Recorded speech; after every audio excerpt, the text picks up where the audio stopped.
walks up to you and kicks you in the nuts. Whose responsibility is that? Well, it ain't mine. And then she'll be like, Mr. Sunseri, you need to own being kicked in the nuts. I didn't do a thing. No, now give me your percentage. Was it 80-20 or 90-10? What the hell does that even mean? It's 0-100. It wasn't my fault. Mr. Sunseri, if you weren't standing there, they never would have connected. Whatever. Clearly the dean's office did not screen that class when they signed us all up. What a joke. It's supposed to be like cultural competency and mutual respect. That just makes me a little bit angry. In fact, when I go, I just feel like hurting somebody. And I don't think that was the intention. You know? And if I have to go again, I think I might just hurt myself. But that don't make me a redneck, do it, no. You can't say that I am. 'Cause that would mean that I'm finished here. But I've got more people to slam. 'Cause you know what else, coordinator? Check it out. It just ain't right for you to poke fun at Jahan just because he went out with your mom.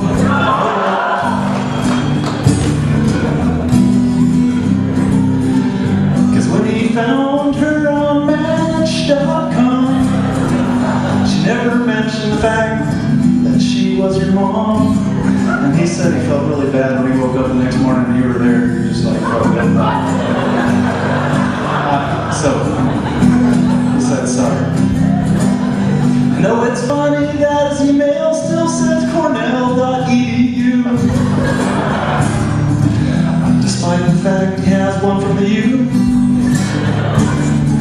It's just that when one goes to Cornell.edu, they teach you not to smell your own poo. It's true, Cornell, my buddy has a smell of poo. My poo don't stink, because I went to Cornell.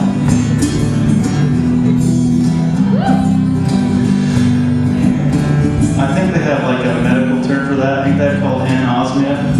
You can't smell your own. In fact, you know, come to think of it, I think those boys up there at Cornell, they even have their own syndrome. Ain't the Common syndrome, ain't that the one with anosmia and hypogonadism?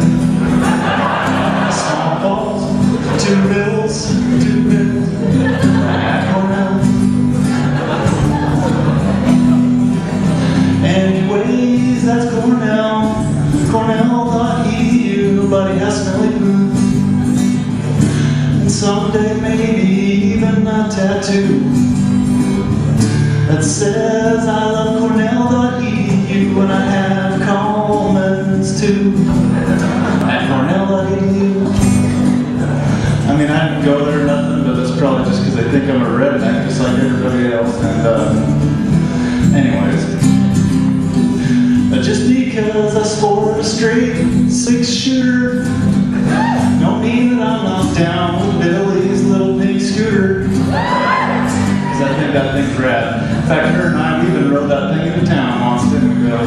She put on her little nutcake helmet and we rolled right into town. And you know that a redneck would never roll into town on a pink scooter. Right? And oh yeah, Billy, before I go, I'm supposed to give you a message from my homeboy Garrett Lowe. Something about like a hole-in-one. Oh, no. It wasn't hole-in-one, but it wasn't. Oh, it was wrong hole, a wrong hole. Watch out for that hole, wrong hole, wrong hole. You all should know the wrong hole, wrong hole. You all should know the wrong hole. He said if you didn't understand to do this, and that you would understand, but I have no idea what he was talking about. I don't know. Inside joke, maybe? Anyways. And just because I'm not like my girl can't see, and the huntsman won't be naming a floor after me, I can see the sign now, and I think it's great. It reads 5 million in donations here today. Kenzie number 3, 3rd floor. He even got her name out on the door. That's right, the Kenzie Graves floor. But you know what, maybe on second thought, I was up at the Huntsman today, one of my buddies, he's dying of lung cancer, and he's got a couple of days left, and I was just thinking, you know what, that really ain't right to be naming a floor of the Huntsman the Graves floor. Maybe we'll have to change it. It's like, yes sir, got 1 foot in the grave on the grave floor of the Huntsman Cancer Institute. Ready to meet my maker. But you know what, if any of you guys want to make donations, Kenzie is always accepting donations on behalf of the Huntsman Cancer Institute. If you just go to her website, thehuntsmanandmekenzie.org, and you just go right up there to that, we got a tab up there about donations. I think for enough money, you can get yourself a date with a medical student, get yourself some prescription drugs, if you could donate enough OxyContin, Loratab, or something. And you can even get yourself an escort, I believe, if you got enough money. She takes Visa, MasterCard, American Express, whatever.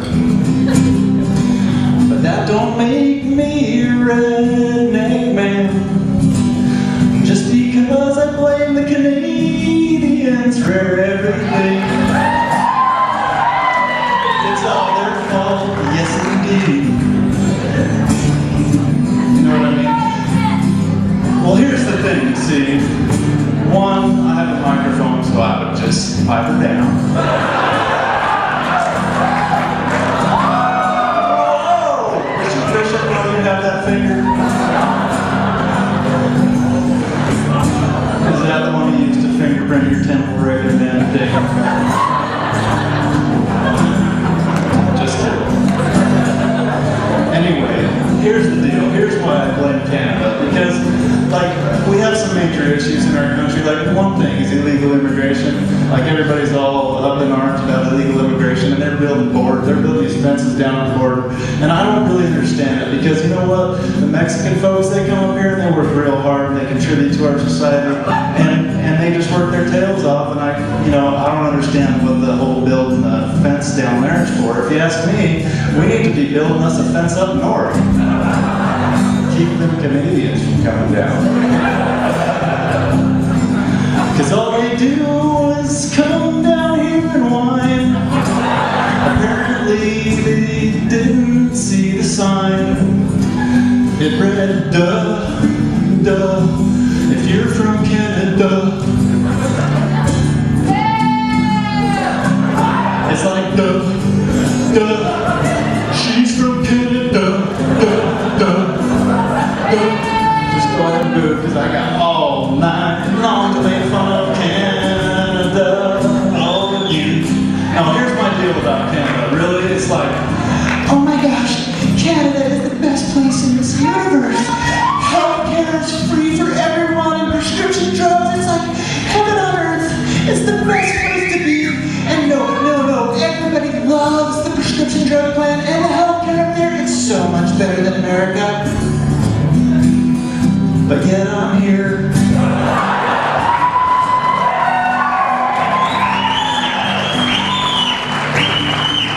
You know what, it's like one of those things. You know what, if I make fun of my mom, it's no big deal. But if you make fun of my mom, you just better get ready to swallow your teeth, because they're coming right down the back of your throat. And I feel the same way about my country. I sure do love the US of A. Indeed. One of my favorite country songs, this guy, he says, if you don't love it, leave it today. I can show you the directions, I'll point you way, it's just like somewhere that way, but no, really, it's like duh, duh.